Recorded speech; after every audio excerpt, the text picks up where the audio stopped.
አስመራ ያን ቀን በዘንባባዎች ጥላ ስር ንግሆ ውጋታ ናይ ሰሜናዊት ብቅቲ አስመሪና የቀይ ባህር እንቁ ሸብረብ ክንብል ዝንፍል ብለው በየመንገዱ ዳር የሚታዩት ዘንባባዎችና የሰሜናዊ ቆነጃጅት ሹሩባዎች አንጻራዊ ውበት ባለቅኔም ባይሆኑ ስሜት ይቀሰቅሳሉ።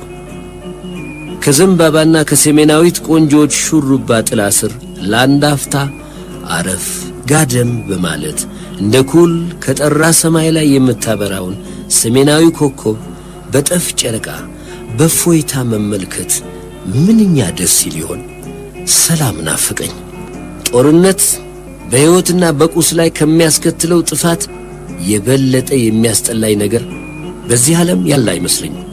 የሰው ልጅ በመካከሉ የሚፈጠሩትን ልዩነቶች በውይይትና በሰላም የሚፈታበት ቀን መቼ ይመጣ ይሆን? ያ ቀን ናፈቀኝ።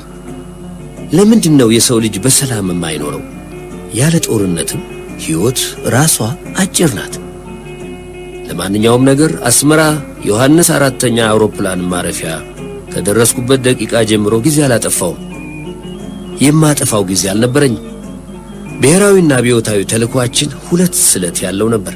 በአንድ ፊት ውጊያ፣ በሌላ በኩል ሁለንተናዊ የኢኮኖሚ ግንባታ አንድ ላይ ማካሄድ።